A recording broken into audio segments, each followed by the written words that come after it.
नमस्कार दोस्तों, फिर एक बार स्वागत करते हैं विदर्भ सम्राट न्यूज़ चैनल में। फिर एक बार नए मुद्दे को लेकर हम आपके सामने उपस्थित हुए हैं। हमारे साथ में है राजनीतिक विश्लेषक श्री शैलवीर जी अग्रवाल। सर, आपका फिर एक बार विदर्भ सम्राट न्यूज़ चैनल में हार्दिक स्वागत है। बहुत बहुत धन्यवाद आपको। सर, जैसे हाल ही में जो दुर्घटना हुई बालासोर में, जिसमें कई लोग घायल हुए, कई लोग की मृत्यु भी हो गई, सर इसमें जो रेल मंत्री है उनका इस्तीफा मांगा गया है। सर क्या बोलेंगे? इस्तीफा जो मांग रहे हैं, जो भी नेता है कांग्रेस के चाहे विपक्ष के हो, वो उनको दिमाग नाम की चीज़ नहीं है। संकट आया, रेलवे में 300 लोग करीब मर गए, 1100 लोग घायल हो गए। संकट आया, संकट का सामना करना चाहिए कि मैदान छोड़ के भाग जाना चाहिए। रेल मंत्री जो वैष्णव जी हैं, इन्होंने संकट का सामना कितने अच्छे से किया हम लोगों ने देखा है। वहाँ पे डटे रहे, रेल पटरी के पास में बैठे रहे, पूरा ट्रैक चालू कराया उन्होंने 3 दिन में। खुद हमारे प्रधानमंत्री, आज तक हमने किसी भी प्रधानमंत्री को देखा नहीं रेल लाइन के पास आके बैठना, और तुरंत उन्होंने सैकड़ों डॉक्टर बुलाए दिल्ली से, आनंद फानन में जो संकट आया देश के ऊपर उसका समाधान निकाला, रेलवे ट्रैक को चालू कराया और मरने वालों को 10-10 लाख रुपए दिया उन्होंने, जबकि और घायलों को दिया और सबका उपचार हो रहा है। बड़े बड़े डॉक्टर बुलाया। घटना जो घटी है इसकी सीबीआई आ गई है, कल सीबीआई जांच हो रही है। मैं निवेदन करता हूँ भारत सरकार से कि जो भी दोषी हो उन्हें ऐसा कड़ा दंड दिया जाए कि जो संविधान के भी ऊपर हो, जिन्हें मृत्युदंड सड़क पर दिया जाए, कोई केस नहीं चले उनके ऊपर, ताकि जनता सबक लेवे कि ऐसी कार्रवाई करने से ऐसा दंड मिलता है, दोबारा इस तरह की घटना करने की कोई जरूरत ना कर सके। आम जनता का कहना है कि जो बुलेट ट्रेन की बात करी सरकार, लेकिन जो ट्रेन चल रही है उसको सुव्यवस्थित करने में भी सरकार नाकाम है। सर क्या बोलेंगे इस बारे में? पूरा विपक्ष सोच रहा है ना सरकार गिर जाए, पूरा विपक्ष सोच रहा है सरकार कहाँ देखेगी, लेकिन थोड़ा बहुत ट्रेनों के लिए विपक्ष को सहयोग करना चाहिए, क्योंकि उसमें कांग्रेस के लोग भी सफ़र करते हैं, बीजेपी के लोग भी सफ़र करते हैं, हर पार्टी के लोग सफ़र करते हैं, मरते। ऐसा जरूरी नहीं है कि बीजेपी समर्थन लोग मरते हैं, कांग्रेस के नहीं मरते, तृणमूल के नहीं मरते। तृणमूल कांग्रेस के बहुत लोग कार्यकर्ता मरे हैं इस ट्रेन में। तो कहने का मेरा मतलब है, ट्रेन यात्रियों की सुविधा के लिए बनाई जाती है। ट्रेनों की रख रखाव देखभाल करने की जिम्मेदारी हर पार्टी के नेताओं को, कार्यकर्ताओं को होना चाहिए। तो वंदे भारत ट्रेन लाई, इसमें भी महंगाई के कारण ये ट्रेन नाकाम हुई है, क्या बोलेंगे इस बारे में? नहीं, महंगाई कहाँ है, उसमें ज़्यादा कहाँ है। वैसे अपन जाओ स्लीपर में, सेकंड एसी में जाओ, फर्स्ट एसी में जाओ, मन ही पैसे लगते हैं। इसमें ज़्यादा पैसा नहीं है। भीषण गर्मी के लिए ये ट्रेन वरदान है मेरे ख्याल से।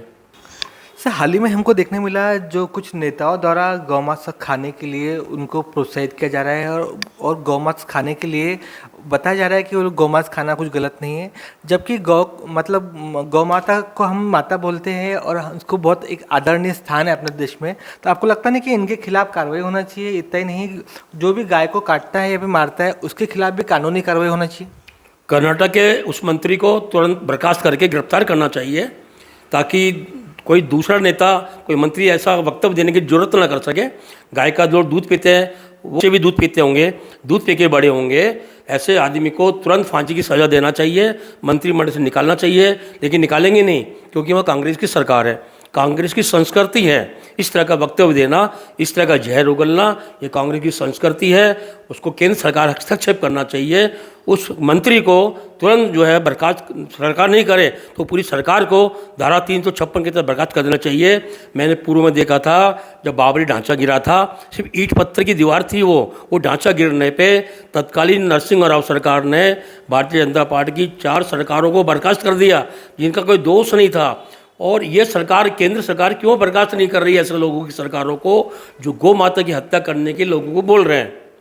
हाल ही में ऐसा दृश्य देखने मिला जहाँ पे औरंगजेब जिंदाबाद के नारे लगे। इतना ही नहीं, औरंगजेब हमारा बाप है ऐसा लिख के हुआ था, जबकि इतिहास गवाह है कि औरंगजेब ने बेहद अत्याचार किया हुआ है। औरंगजेब एक विरुद्ध, मतलब गलत आदमी था, ऐसा दर्शाया गया है। फिर भी ऐसा हो रहा है देश में, क्या बोलेंगे इस बारे में?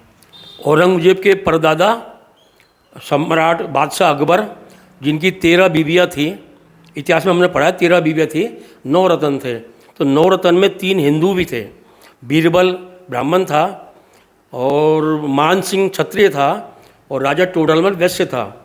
तो उनका वंश चला होगा, जैसे हर आदमी का वंश चलता है ना, अपने दादा दादा के दादा दादा के दादा, ऐसा उनका भी वंश चला होगा। तो उसी वंश की औलादें होंगी ये, जो औरंगजेब को महिमा मंडित कर रहे हैं, उन्हीं की औलादें होंगी ये। तो ऐसे लोगों का मुंह बंद करना चाहिए, सरकार को लगाम लगाना चाहिए। जो भी इस तरह के राक्षसों का महिमा मंडित करता है, उन्हें भी गिरफ्तार करना चाहिए, मेरा ऐसा विचार है। सर, महाराष्ट्र डिप्टी सीएम जो है देवेंद्र फडणवीस, इन्होंने कहा कि जो भी चुनाव होंगे उसमें जो शिवसेना और बीजेपी साथ में लड़ेगी। सर, क्या बोलेंगे इस बारे में, ये पॉसिबल है क्या? बहुत अच्छी बात है, साथ में मिलकर लड़ना चाहिए। लेकिन मैंने जो अनुभव किया हूँ, पहले शिवसेना भारतीय जनता पार्टी मिलकर लड़ते थे, तो जैसे गोंदिया जिले में 4 सीट है, तो एक आती थी शिवसेना को, 3 जाती थी बीजेपी को, और आगे भी सब जगह वैसे होता था। लेकिन मैंने जो सीट बीजेपी को चली गई, वहाँ शिवसेना के जो कार्यकर्ता हैं वो अंदरूनी रूप से बीजेपी को उम्मीदवारों को गिराने की पूरी कोशिश करते हैं, और जहाँ शिवसेना का उम्मीदवार रहता है वहाँ बीजेपी के कार्यकर्ता शिवसेना के उम्मीदवार को गिराने की कोशिश करते हैं, ताकि अगले बार जब सीटों का बंटवारा हो तो हमको मिले। बीजेपी हारेगी तो शिवसेना को मिलेगी, शिवसेना हारेगी तो बीजेपी को मिलेगी। तो अगर इनका मिलन होता है, मिलकर लड़ते हैं, तो दिल से लड़ना चाहिए। दोनों पार्टियों के नेता एक साथ बैठना चाहिए और पूरा दिल मिलना चाहिए। सीटों के बंटवारे होने से क्या फ़ायदा है? बीजेपी को कांग्रेस शिवसेना हराती है, शिवसेना को बीजेपी हराती है। हमें मुकाबला करना चाहिए विपक्ष से, तो मुकाबला आपस में करते हैं, ऐसा नहीं होना चाहिए। तालमेल दिल का होना चाहिए, सीटों का बंटवारा बाद में, पहले दिल का तालमेल होना चाहिए, मेरा सोचना है। तो मंत्रिमंडल का विस्तार भी होने को हो रहा है, ऐसा लगता नहीं कि आपको कहीं ना कहीं शिवसेना जो है शिंदे गुट वाली वो टूट सकती है? इसलिए मंत्रिमंडल का विस्तार नहीं हो रहा है। बहुत सारे मंत्री पद खाली हैं, गोंदिया का पालक मंत्री पद खाली है, शायद बहुत सारे पालक मंत्री, क्योंकि जिसको मंत्री बनाएंगे वो तो ठीक है, जिसको नहीं बनाएंगे वो भागेगा, सरकार गिर जाएगी। इसलिए मंत्री नहीं बनाएंगे। मुझे ऐसा लगता है लोकसभा चुनाव के समय ये चुनाव कराएंगे, जब तक टालेंगे, मंत्री नहीं बनाएंगे, क्योंकि सरकार गिरने का डर है, मुझे ऐसा लग रहा है। तो जैसे कि शिंदे गुट अलग हो गया सर, इसमें जो उद्धव ठाकरे जी भी अलग हो गए, ऐसे में क्या हो रहा है, जो विपक्षी जो नेता है उनको उसका लाभ मिल रहा है, तो आपको लगता है कि शिवसेना, उद्धव ठाकरे जी और बीजेपी एक होना चाहिए कि क्या बोलेंगे इस बारे में? मेरे विचार से जितने भी हिंदूवादी नेता हैं और उद्धव ठाकरे जी हैं, राज ठाकरे जी हैं, और शिवसेना है वर्तमान, और बीजेपी है, सबको एक होना चाहिए महाराष्ट्र को बचाने के लिए। अब पहले जो उद्धव गुट बीजेपी के साथ चुनाव लड़ा, बाद में चले गया उधर में, तो उन्होंने अपना अपमान का बदला लिया, क्योंकि भारतीय जनता पार्टी की जो सरकार थी शिवसेना के साथ में, देवेंद्र फडणवीस ने शिवसेना को कमज़ोर करने की कोशिश किया। मैंने जो अध्ययन किया वो कांग्रेस के नेताओं का सहारा ले रहे थे, कांग्रेस के मंत्री एमएलए का सहारा ले रहे थे, और उद्धव ठाकरे को, इनकी शिवसेना को कमज़ोर करने की कोशिश कर रहे थे। तो उद्धव ठाकरे जी ने उसका बदला लिया और उन लोगों के साथ में सरकार बना लिया जिनके साथ में सरकार नहीं बनाना चाहिए। तो सुबह का बुला शाम को घर आ जावे। मेरा निवेदन है भारतीय जनता पार्टी के शीर्ष नेताओं से, उद्धव ठाकरे जी को, राज ठाकरे जी को साथ में लेवे और विभाग बांट लेवे। जैसे बहुत बड़ा महाराष्ट्र है, आप विदर्भ की स्थापना कीजिए, विदर्भ दे दो बीजेपी को, बीजेपी का मुख्यमंत्री विदर्भ बन जाए, एक मराठवाड़ा है, पश्चिम महाराष्ट्र है, 3 क्षेत्र हो जाए, एक का मुख्यमंत्री राज ठाकरे, एक का मुख्यमंत्री शिवसेना का, एक का बीजेपी का, इस तरह, ताकि महाराष्ट्र का विकास हो सके। क्योंकि अब देखो कहाँ तो गोंदिया, क्या वर्षा, ब्रह्मपुरी, नागभीड़, कहाँ मुंबई, 1000-1200 किलोमीटर दूर है हमारी राजधानी, जबकि राजधानी अपने पास में होना चाहिए कि सुबह आदमी जावे और मंत्रालय से अपना काम करके रात को घर जावे, इतनी दूर राजधानी होना चाहिए। मुंबई कहाँ जाएगा आदमी, नागभीड़ का आदमी, तलोदी सिंधेवाई का आदमी कहाँ मुंबई जाएगा? इसलिए छोटे राज्यों का पुनर्गठन करें। महाराष्ट्र में 3 राज्य बन सकते हैं, उसमें एक शिवसेना को दे देवे, एक बीजेपी को, एक राज ठाकरे को। इस तरह जो ताकत बढ़ेगी और महाराष्ट्र की सुरक्षा बढ़ेगी। आज महाराष्ट्र को बहुत डर है, महाराष्ट्र को दाऊद इब्राहिम से, इन लोगों से बहुत डर है, क्योंकि महाराष्ट्र में जो तुम्हारे चलता है, तुम्हारे फिल्म का चलता है, फिल्मी दुनिया, ये फिल्मी दुनिया में अधिकतर लोग दाऊद के लोग रहते हैं और उनसे संबंधित लोग रहते हैं। कई हिंदू लोग मर गए, कई भजन सम्राट मर गए, कई हिंदू कलाकार मर गए।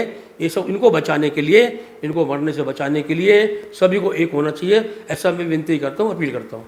सर, भारतीय जनता पार्टी हमेशा कांग्रेस और कांग्रेसवादी को विरोध करती है, लेकिन जब सरकार बनने की बात है तो एक हो जाती है। सर, ऐसे क्या बोलेंगे, आम जनता किसको वोट दे? सर, नहीं कि सरकार केंद्र में और राज्यों में एक नहीं होती, कांग्रेस के साथ में बीजेपी जिला स्तर पे, शहर स्तर पे, जिला स्तर पे एक हो जाते हैं, जिनका संदेश गलत जाता है। अरे तुम साले वहाँ गालियाँ दे रहे हो और यहाँ पे गले में हाथ डाल के घूम रहे हो, ऐसा नहीं होना चाहिए।